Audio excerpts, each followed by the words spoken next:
Talk Live.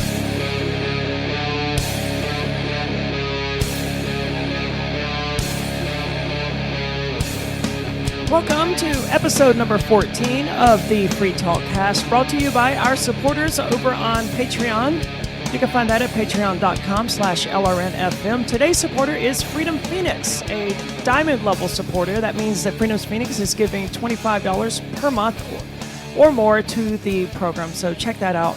Patreon.com/LRNFM. I can't stress enough how much I appreciate you over there, Freedom Phoenix. That's actually Ernie Hancock, who does the show Declare Your Independence that we play on Free Talk Live every Thursday night. He's actually giving above and beyond the Diamond Supporter tier, so thanks so much for that, Ernie. Check out his website is declareyourindependencewithernesthancock.com, and that is the most unwieldy website. Oh, it's the whole thing?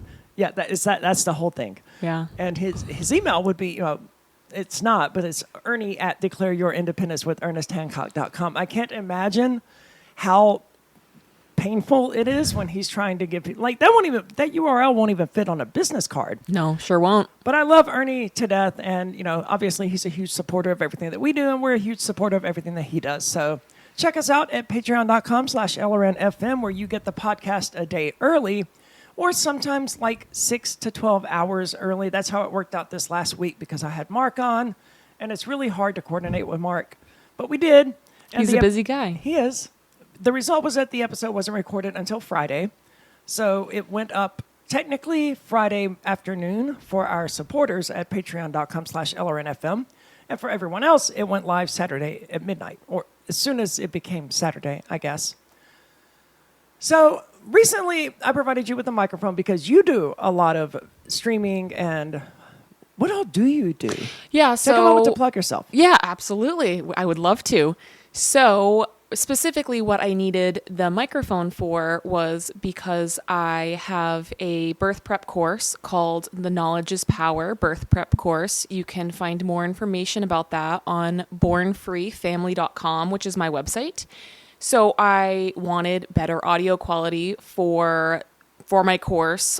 It is a combination of written content, but I also like to provide kind of like podcast style video content and audio content for people who are audio or visual learners, right? Right. So I wanted better audio quality for that. So you lent me a microphone.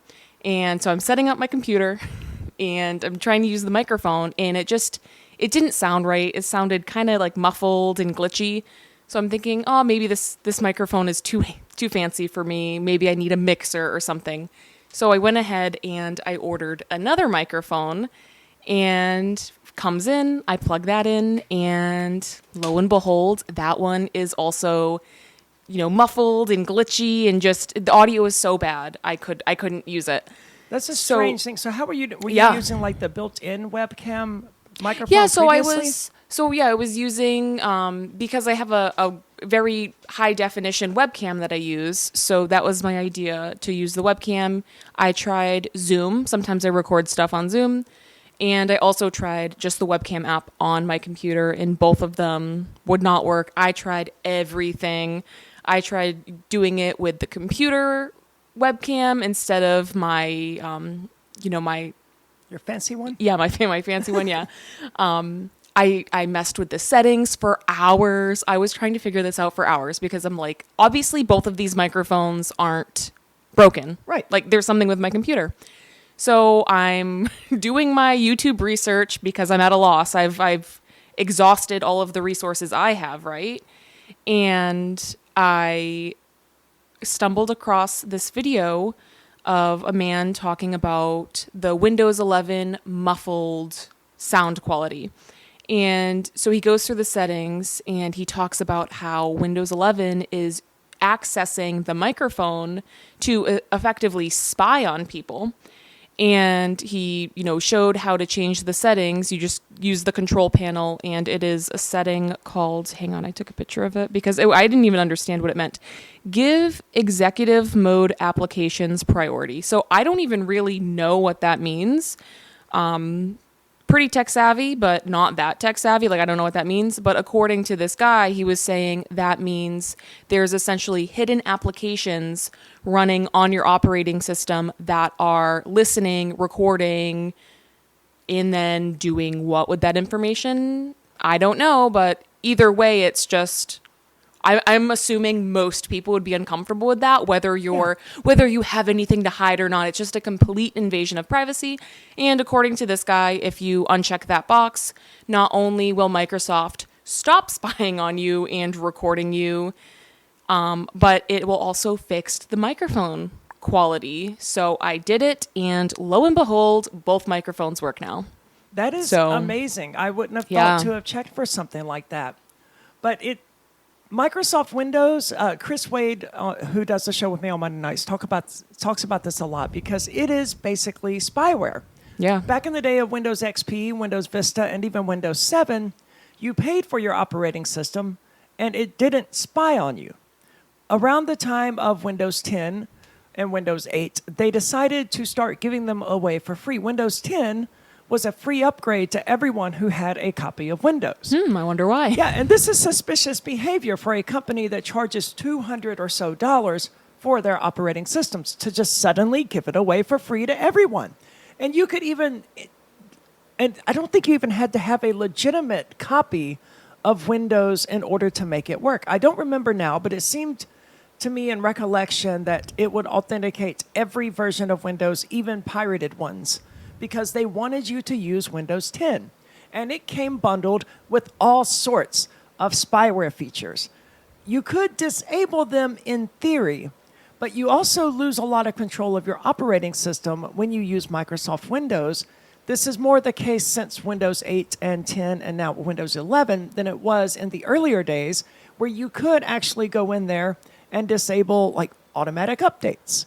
Because if you've ever done tech before, if you just have a computer at home, then yeah, you probably want Windows updates on. The chances of it breaking something are very low. But if you do a lot of tech stuff, then you don't need to install a bunch of updates to have a really good chance of breaking your computer. Like my computer here hasn't been updated in probably 2 years, and that's because I don't know that all of these microphones and mixers and audio inputs and outputs are going to work once Microsoft decides to update something and say, hey, this little line of code is no longer necessary. Let's just delete that. This is something I've seen a lot in video games as well. I recently had to upgrade my computer, and I kept running into issues installing Windows 10, which is my preferred operating system, even with the spyware features. It's a little better than Windows 11 because Windows 11 bundles even more spyware in, and it looks more like Windows 8. So Microsoft is going backwards and trying to bring back all of that stupid tile system that everyone hated about Windows 8 in the first place.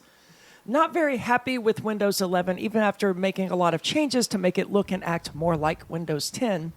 But a lot of the games that I would just install and run on Windows 10 that would work just fine don't run at all on Windows 11. Especially things like Super Meat Boy and The Binding of Isaac, these indie-made games that are a bit old at this point, can't make them work on Windows 11. And of course, you do have to pay for Windows 11. It's no longer free. They've gone back to that model, but they're also still giving you all the spyware.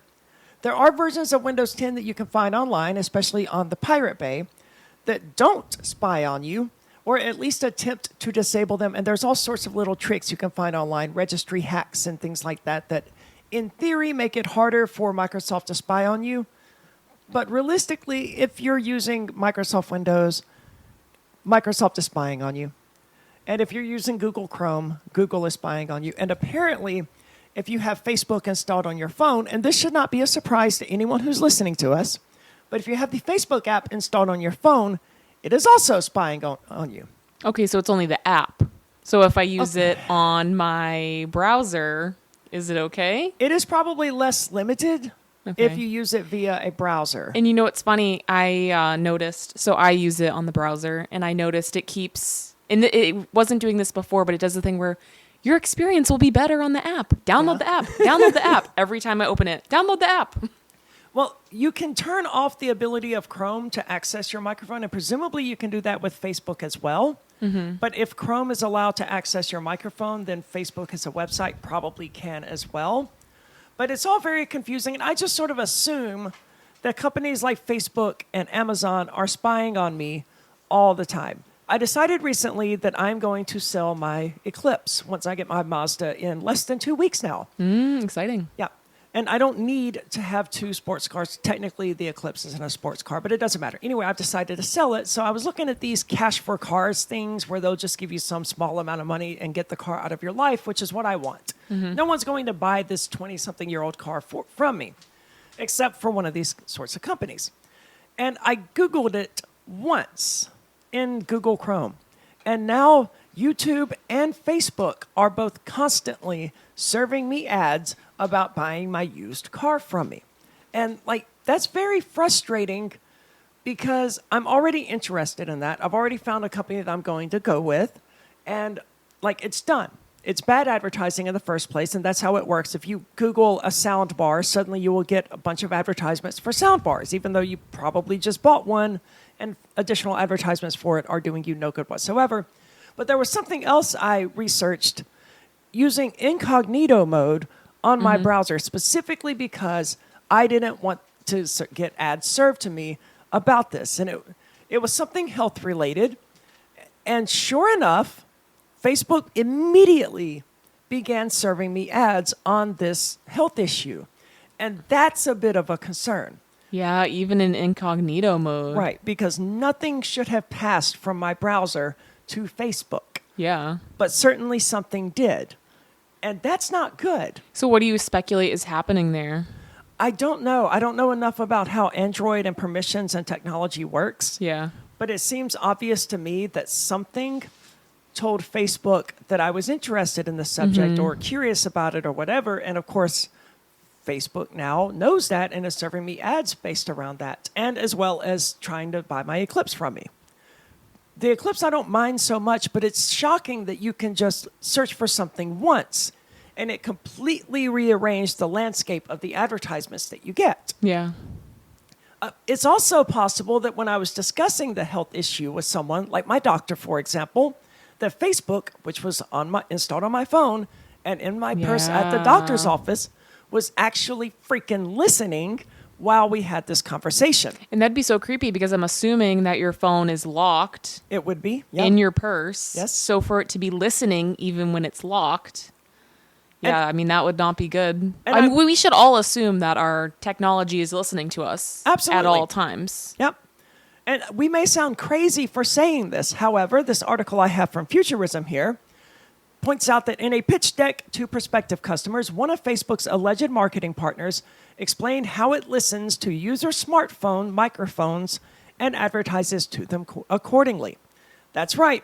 Facebook is listening to your smartphone microphone and using that to determine what ads to give you. So it's entirely possible that Facebook didn't learn about this health issue from incognito mode, but learned about it by listening in on my private legally protected conversation with my doctor. Yeah, is that a HIPAA violation? I imagine it. I don't know.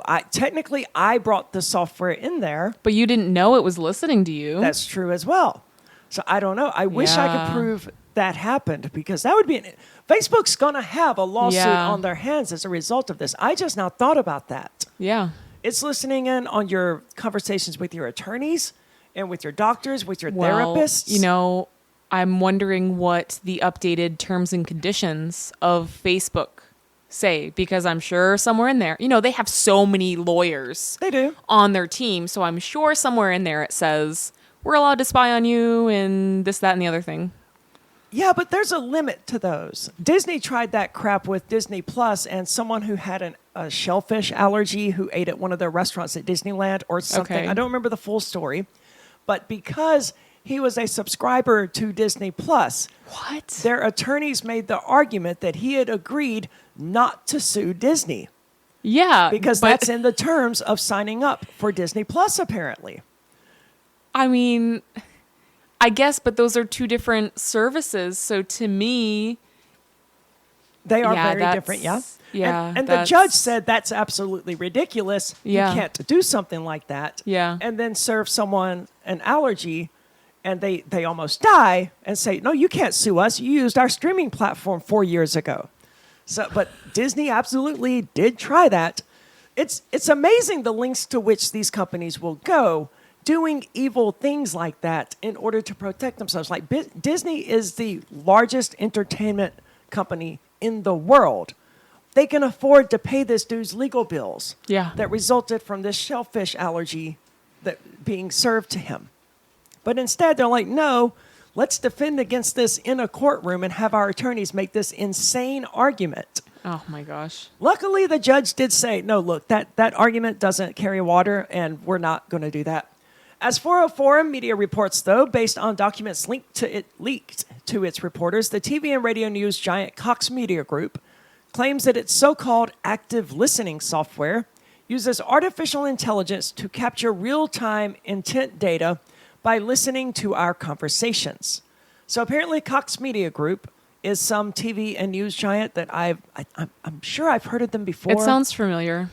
And they have this software called active listening that uses artificial intelligence, just the latest buzzword. It probably doesn't have anything to do with artificial intelligence, to capture real-time data by listening to people's conversations. And advertisers compare this voice data with behavioral data to target in-market consumers. So they can listen to what you're saying and figure out where you're located, or use your location information to say, hey, this person's near this grocery store and they're interested in this product, so let's advertise them that. Which is all scary sort of things.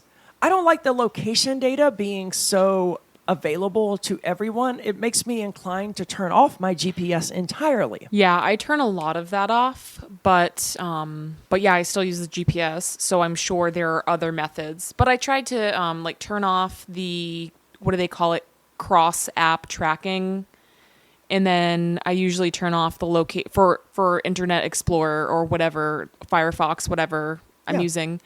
I would turn off the location services, but I'm sure it could still figure it out if I'm looking up blah, blah, blah in Keene. Right. It's going to figure out that I probably live around Keene. In the same slideshow, I keep saying slame. In the same slideshow, for some reason that's really hard to say for me. Tongue twister. Cox Media Group counted Facebook, Google, and Amazon as clients, so it didn't specify whether they were involved in the active listening service. After another company reached out to Google about its partnership, the tech giant, it doesn't say which one, I'm assuming Google, removed the media group from its site for its partners program. A Meta spokesperson said that CMG is a general partner, but not a partner in the program advertised in the deck, which doesn't really tell me anything. The statement says, Meta, which is Facebook, by the way, does not use your phone's microphone for ads, and we've been public about this for years. We are reaching out to CMG to get them to clarify that their program is not based on metadata. I don't know that I can trust Facebook when they say that, but the title of this article... it strongly suggests that Facebook is involved. Yeah. So yes, this company is a Facebook partner, but they could have easily said Google partner or Amazon partner as well. So Facebook may or may not be listening to your microphone. They're partnered with someone who does, but what app do people use would be my question, that it's partnered with them, that is listening to their microphone, because that's the important data here. And we already know this is happening, right? What do they say? Oh, it's because of the algorithm. They're just really good at guessing what you want and then serving you ads. But I have had so many people tell me that they said something and then they're getting served ads for it. Right. And when you say something and then immediately after you say it, you're getting served ads for that, you have to wonder. And where I'm having so many people telling me this, a lot of them are not conspiracy theorists. A lot of them are just normal people using these apps. It's getting to the point where it's undeniable that they're spying on people. Facebook has a long history of spying on people and manipulating their data. Like 10 to 12 years ago, Facebook had partnered with UCLA to intentionally change the news feed of a certain group of people, just a random selection, to only give them negative stories in their feeds. And to another group, it only gave them positive stories That's creepy. in their feeds. So they're doing experimentation on people without their consent? That is not legal. and without their knowledge. Yeah, that's super not, you're not allowed to do that. And the result was that if they served you negative stuff, you were more likely to post negative things in result because it kind of ruined your day, right? Yeah. To see puppies getting squashed or whatever it was that they were showing people. I mean, it does make so much sense. And they did get sued for that, but I don't think they lost the lawsuit, and they certainly didn't change their behavior. It's just like the CIA with Project MK Ultra. Now, for those who somehow missed it, Project MK Ultra was this program in the 50s and the 60s, and I think the 70s, maybe even the 80s. Probably now, too. Yeah. That went on where the CIA would kidnap homeless people and people out of mental asylums, institutions, and would effectively torture them and drug them. And like, this is not a conspiracy theory.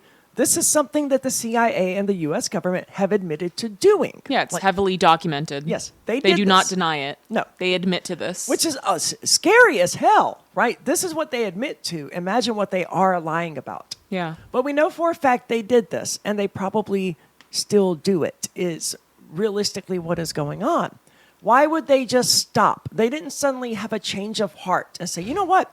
Maybe we shouldn't kidnap people and torture them and drug them and turn them into unthinking. Some of these people, some of these test subjects, some of these victims were so messed up that they thought their interrogators, their torturers, were their parents. I don't know what it would do to you after 6 months of being tortured daily and being given LSD and shit, but apparently it's not good for you, and it would just completely break these people's brains. Yeah. And the CIA did this to people, to American citizens, knowingly and willingly, over a program that lasted several decades.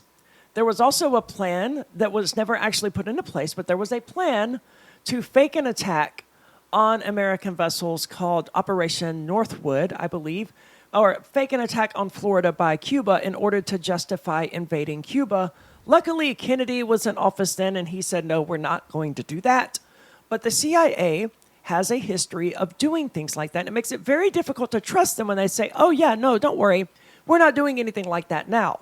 Similarly, Facebook has a very long history of doing really screwed up things to people and not asking your permission and not really caring whether you give permission or not. So I can't really trust them when they say, no, we're not using your phone microphone for ads. I don't know how Facebook is getting the information that they want in order to serve people advertisements, but the entire advertising apparatus that we have these days, it just isn't effective. And I can't imagine that's a different experience for anyone else.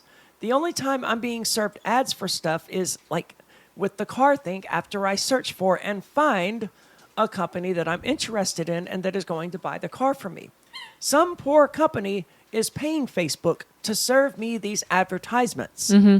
And they're completely useless. And, you know, I've heard that a lot so I'm obviously connected with a lot of other business owners, and I network with people, and we talk a lot about advertising and marketing. And Facebook used to be a huge resource that people would utilize for ads.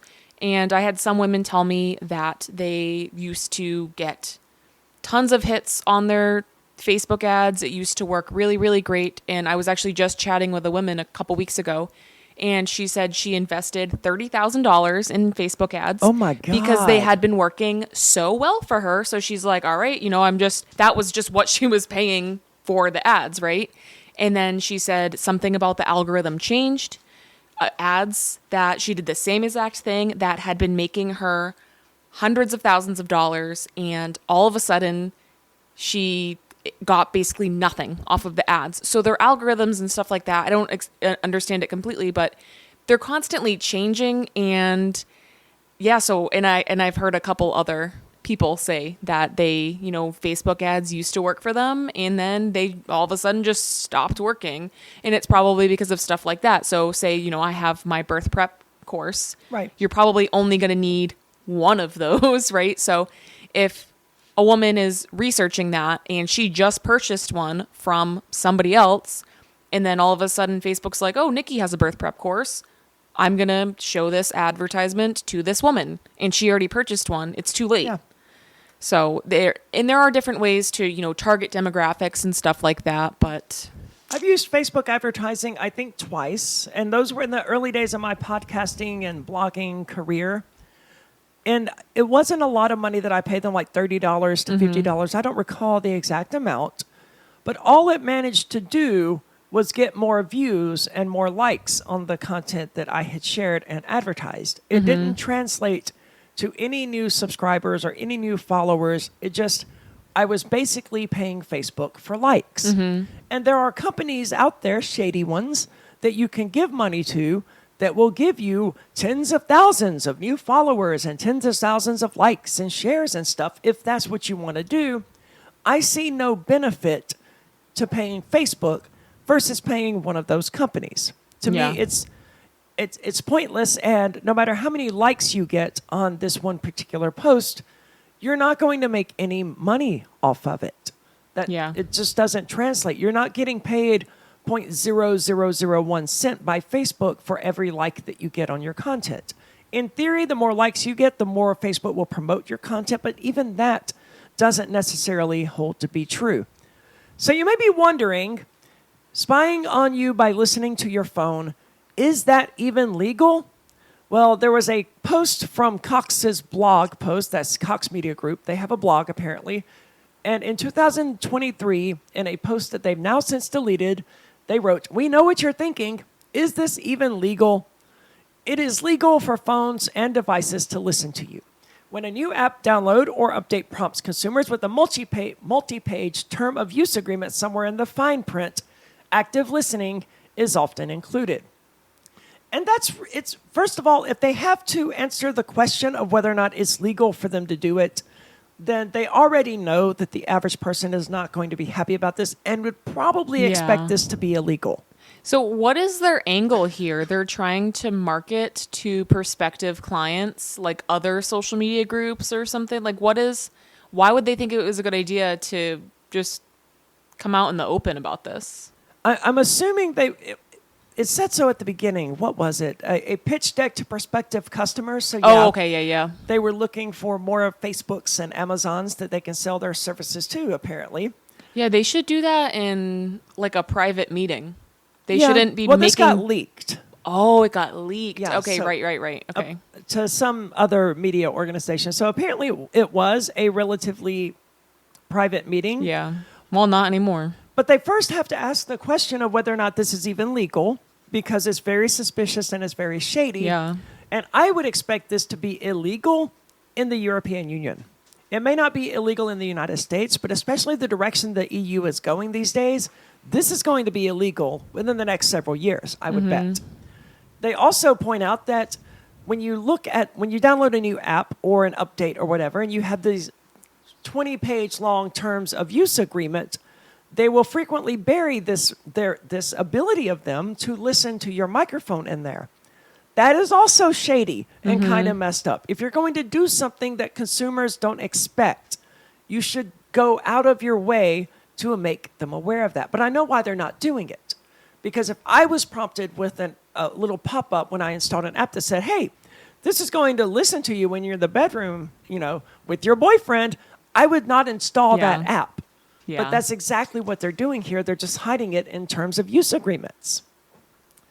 So that's the story today. Avoid these things when you can. And I say this as someone, I've got Amazon installed on my phone. Yeah. I've got Facebook and Messenger installed on my phone, and countless other things that I know are spying on me. Yeah. It's so hard to avoid it, It is. And I don't have a good solution. Once upon a time, I did put in the effort of using this really good add-on called Ghostery that would stop all of these advertisement trackers, and also using NoScript and several other things to try to minimize my internet footprint. But it was a pain in the ass. I always had to look to see what websites were doing and what they were trying to do, and it inhibited me a lot. I couldn't use the Google sign-in feature when I visited some website. Oftentimes you could just log in with your Google account. Well, when you're actively trying to prevent being spied on, you can't do that. Because then Google would know, oh, you like SoundCloud and you want to use your login there? Okay, well, here's another service we want to advertise to you. So very frustrating to even begin to avoid all of this stuff, and I'm not sure it's even still possible. And your operating system has it installed. Microsoft Windows is not the only culprit doing that. Apple's doing it, and Android is doing it. So you kind of can't get away from it. If you are on the internet, you're being spied on. Not by us, though. We don't spy on you, because I don't care about what you have going on in your life. So let's be clear about that. The only trackers and shit that you'll find on our websites are ones that we probably can't get rid of. Yeah. Like if you go to freetalkcast.com, I'm sure Podbean is running some sort of tracker, but like I can't really... We don't get that information. No. And I can't really do anything about it. But if you go to freetalkblog.com, there's no trackers whatsoever. And the same at freetalklive.com. So on those websites that we actually control and we can do something about, we do something about in as much as it's possible to do it. So thank you for listening. That's going to be it for this week. Try to prevent your internet footprint from going too much out of your control and try to keep up with what people know about you. And by people, I mean other companies, Facebook, Amazon. Don't let them know things that you don't want them to know. And I realize that's hard to do. Like I didn't want Facebook to know about this health thing. And I thought incognito mode would solve that, but clearly it didn't. So evidently you can't rely on incognito mode either. So look into it, find out what you can and can't do. Turn off that feature that Nikki was talking about that allows Windows 11 to just pop in and listen to you whenever you're doing something.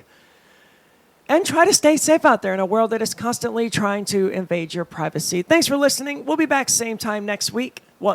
Whenever you're listening to this, it's on demand. I'm so used to saying that on Free Talk Live. Yeah, not live. Yeah, this is on demand. So whenever you're listening to it, it should be available at the same time next week. Thanks for listening. Have a good evening.